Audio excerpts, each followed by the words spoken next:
Ini merupakan sebuah kisah seorang nenek tua yang menemukan dan merawat seekor bayi kera putih yang terluka. Kera ini tumbuh cepat dan sangat cerdas. Ukurannya nyaris sebesar manusia. Namun saat sang nenek meninggal, hal ini akan terjadi. Mari kita simak cerita lengkapnya. Di sebuah desa terpencil yang terletak di kaki gunung, di sebuah daerah di Jawa, hidup seorang nenek tua bernama Nenek Tijah. Dia dibuang dan ditelantarkan oleh anak-anaknya sendiri. Hari-harinya dilalui dengan penuh kesendirian di sebuah gubuk kecil yang hanya berjarak beberapa langkah dari tepi hutan. Meski hidup dalam kesederhanaan, Nenek Tijah menjalani hidupnya dengan ketabahan luar biasa, mencari kayu bakar di hutan untuk dijual dan memenuhi kebutuhan sehari-hari. Setiap pagi ia memasuki hutan sendirian menyusuri jalan setapak yang dingin dan diselimuti kabut dengan hanya ditemani suara daun-daun yang tertiup angin. Suatu pagi, saat Nenek Tijah tengah memunguti ranting-ranting kering, tiba-tiba terdengar suara yang mencuri perhatiannya. Suara itu terdengar seperti tangisan, lemah namun memilukan, menyeruak di antara pohon-pohon besar dan semak-semak belukar.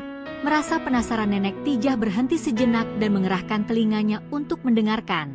Suara tangisan itu terdengar lagi. Kali ini lebih jelas dan membuat bulu kuduknya merinding. Dengan hati-hati ia mengikuti sumber suara, melangkah di antara semak-semak yang rapat sambil memegang erat-erat tongkat kayu yang ia bawa dan diselimuti kabut.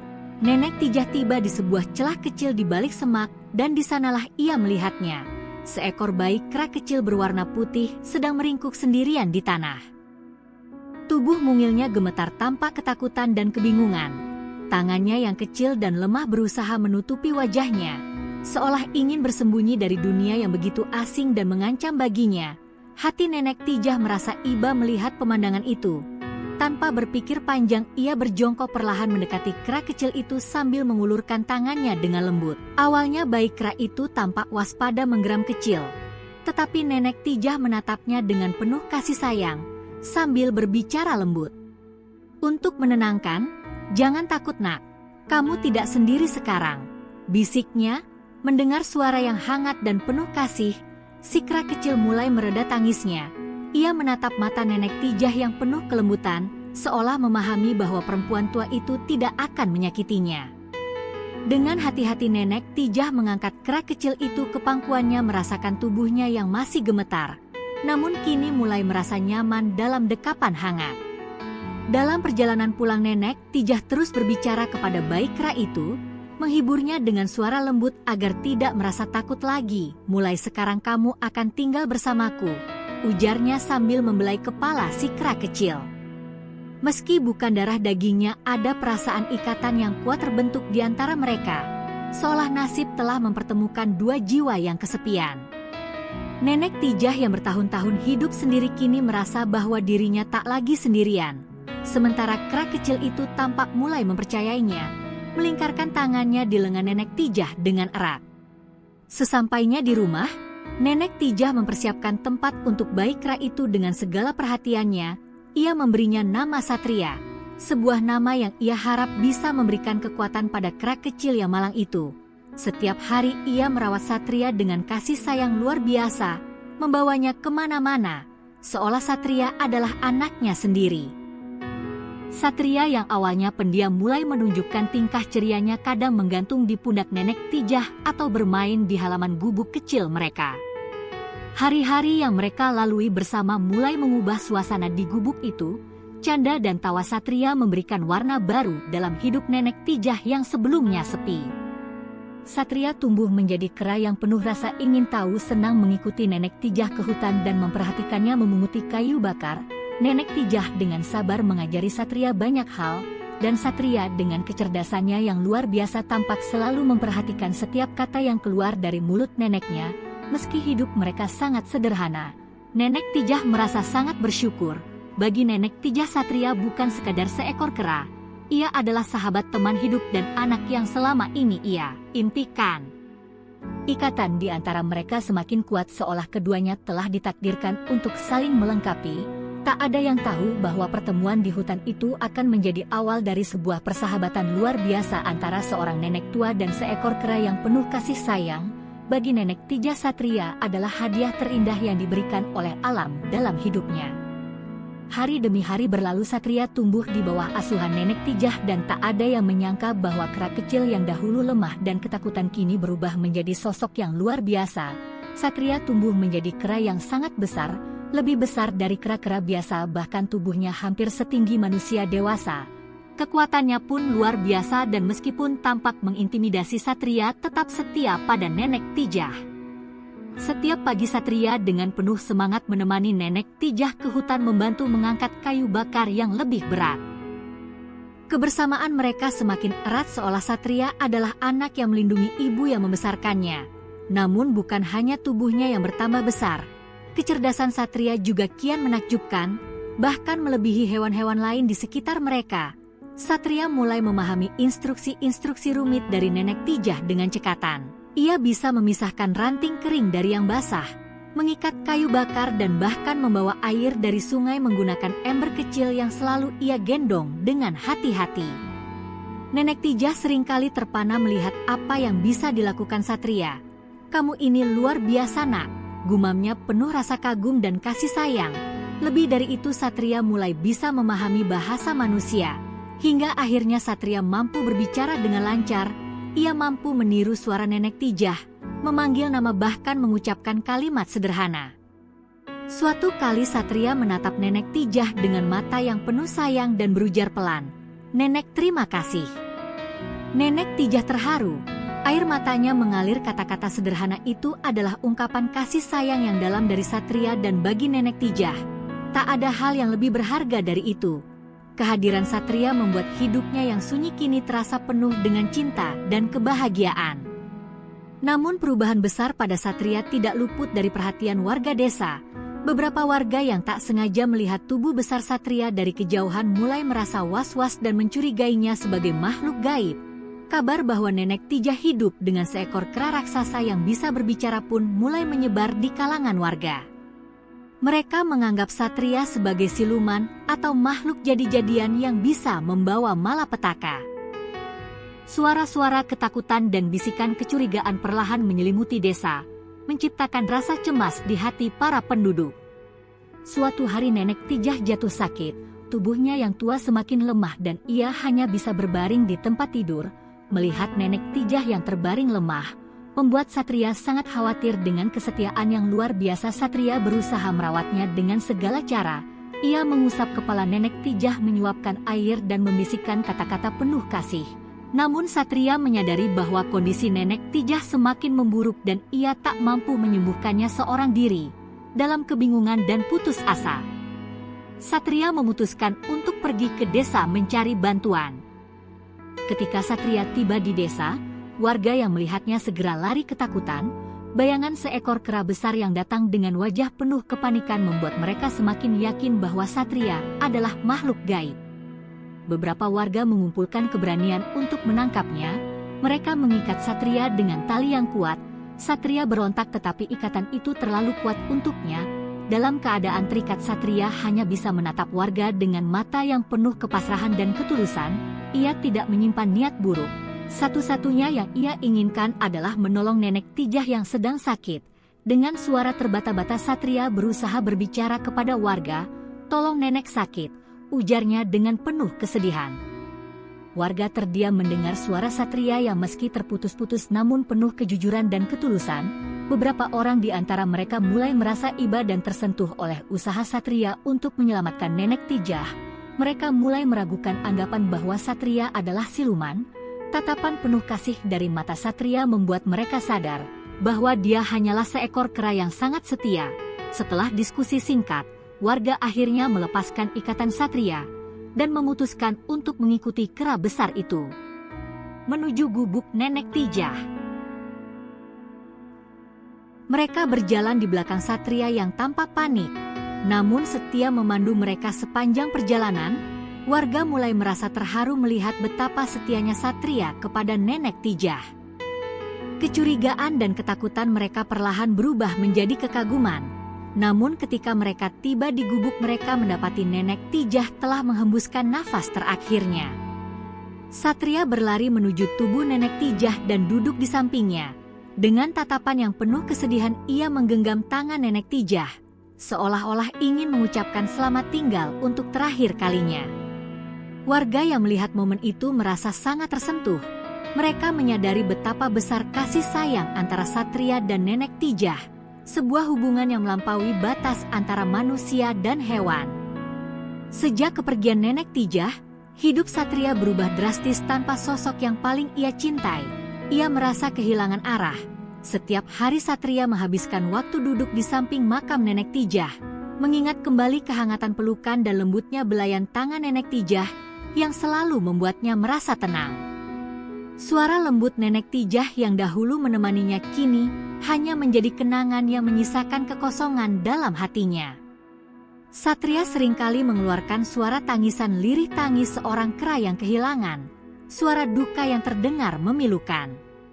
Waktu berlalu dan Satria mulai kembali ke hutan, namun rasa ingin tahunya membawa Satria mendekati desa, tempat di mana dulu ia mencari pertolongan untuk Nenek Tijah. Beberapa kali ia terlihat berjalan di sekitar desa dengan tubuh besarnya yang semakin mencolok.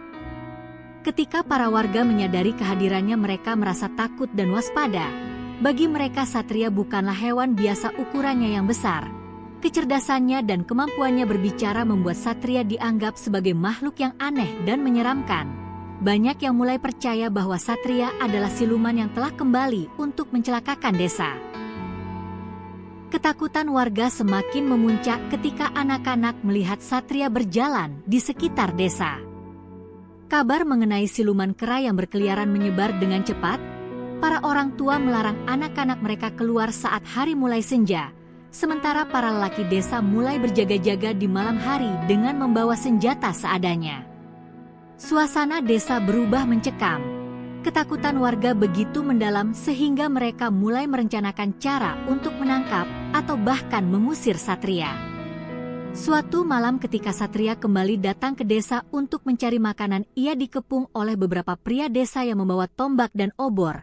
Mereka menatap Satria dengan pandangan benci bercampur takut, seolah-olah Satria adalah ancaman besar bagi keselamatan desa. Satria berusaha menunjukkan ketenangan dan tidak melawan. Namun tubuhnya yang besar dan tatapan cemasnya justru membuat para warga semakin yakin bahwa Satria memiliki niat buruk. Dalam hitungan detik warga berhasil menangkap Satria dengan tali yang kuat, membelenggunya dan menahannya di sebuah bangunan kosong di tepi desa. Satria berusaha melepaskan diri namun ikatan itu terlalu kuat untuknya. Ia hanya bisa duduk diam dengan tatapan sendu. Merasa bingung mengapa orang-orang yang dulu ia datangi dengan niat baik kini memandangnya sebagai ancaman. Di tengah keterikatannya Satria menatap para warga dengan mata yang tulus dan penuh duka, berusaha menunjukkan bahwa ia tak bermaksud menyakiti siapapun. Ia hanya seekor kera yang setia dan merindukan kasih sayang yang dulu ia terima dari Nenek Tijah. Salah seorang sesepuh desa Pak Lurah akhirnya mendekati Satria dan berusaha menatapnya dengan lebih dekat. Pak Lurah adalah seorang pria bijak yang mengenal Nenek Tijah dengan baik dan ia mulai meragukan anggapan bahwa Satria adalah siluman. Dengan suara rendah Pak Lurah bertanya, "Kamu mencari Nenek Tijah ya?" Satria mengangguk perlahan dan dengan suara terputus-putus ia menjawab, "Nenek tidak ada." Satria rindu. Jawaban itu membuat semua orang terdiam. Mereka saling bertukar pandangan, perlahan merasa iba dan tersentuh oleh ketulusan Satria. Pak Lurah yang tersentuh oleh kesedihan sakti, mengisyaratkan para warga untuk melepaskan ikatannya. Dengan perlahan tali-tali yang membelenggu Satria dilepaskan, dan ia dibiarkan duduk dalam kebebasan, namun Satria tetap tak bergerak. Ia hanya duduk diam dengan kepala menunduk, tatapannya kosong, seolah semua semangat hidupnya hilang. Para warga menyadari betapa dalam cinta dan kesetiaan Satria kepada Nenek Tijah. Sebuah perasaan yang mungkin tak semua manusia mampu miliki. Melihat itu, Pak Lurah menenangkan para warga dan mengusulkan untuk membawa Satria kembali ke makam Nenek Tijah. Mereka berjalan bersama-sama. Satria diapit oleh warga yang kini menyadari betapa salahnya prasangka mereka. Sesampainya di makam Nenek Tijah, Satria kembali duduk di samping makam, menggenggam tanah di sekitar makam dengan kedua tangannya yang besar. Warga menyaksikan momen itu dengan penuh haru.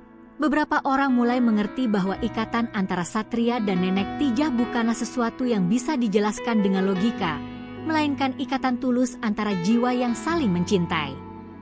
Akhirnya Pak Lurah berbicara kepada para warga menjelaskan bahwa Satria hanyalah seekor kera yang telah kehilangan orang yang paling ia cintai. Kita tidak perlu takut pada makhluk yang setia dan penuh kasih seperti Satria, ujarnya. Sejak hari itu warga desa tidak lagi melihat Satria sebagai ancaman atau siluman. Mereka menerima Satria sebagai bagian dari desa dan membiarkan dia hidup dengan damai, melanjutkan kehidupannya yang sederhana. Di samping makam Nenek Tijah mengenang sosok yang telah memberikan arti bagi hidupnya. Hari demi hari berlalu setelah kepergian Nenek Tijah, namun Satria tetap setia mendatangi makamnya. Meski kini warga desa mulai menerima kehadirannya, Satria merasa ada yang berubah. Dia mulai menyadari bahwa dirinya tidak sepenuhnya bagian dari kehidupan manusia. Rasa rindu kepada Nenek Tijah yang semakin kuat serta ketidakpastian akan tempatnya di dunia ini membuat Satria semakin merasa terasing.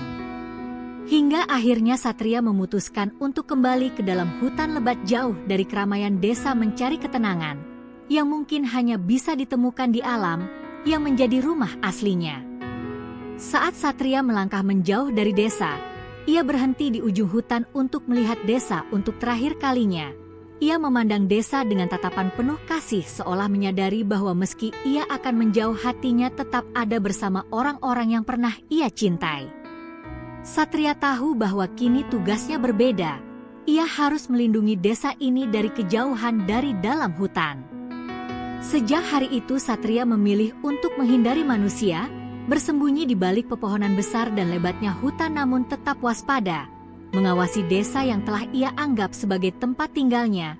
Para warga desa merasakan kepergian Satria. Beberapa anak yang dulu sering bermain dengannya merasa kehilangan, dan para orang tua menyadari bahwa Satria telah meninggalkan mereka dengan tenang. Namun mereka juga paham bahwa Satria memilih jalan yang paling tepat baginya untuk menjalani hidup yang lebih sesuai dengan kodratnya. Warga desa berjanji akan menjaga kenangan mereka akan Satria kera yang setia dan penuh kasih kepada Nenek Tijah yang telah menjadi bagian dari kehidupan mereka. Namun meskipun Satria tak lagi terlihat, kehadirannya masih terasa beberapa kali. Warga desa menemukan jejak besar di pinggir hutan, seolah-olah Satria datang diam-diam untuk memastikan desa tetap aman. Pada suatu malam yang gelap, warga desa mendengar suara gemuruh dari arah hutan. Mereka khawatir, berpikir ada bahaya yang mengancam. Tetapi keesokan harinya mereka justru mendapati jejak kaki hewan buas di sekitar desa telah hilang. Warga mulai percaya bahwa Satria melindungi mereka dari balik rimbunnya pepohonan. Seiring waktu, Satria menjadi legenda di desa tersebut. Setiap kali ada sesuatu yang mengancam desa, warga selalu menemukan tanda-tanda bahwa Satria telah lebih dulu mengatasi bahaya itu.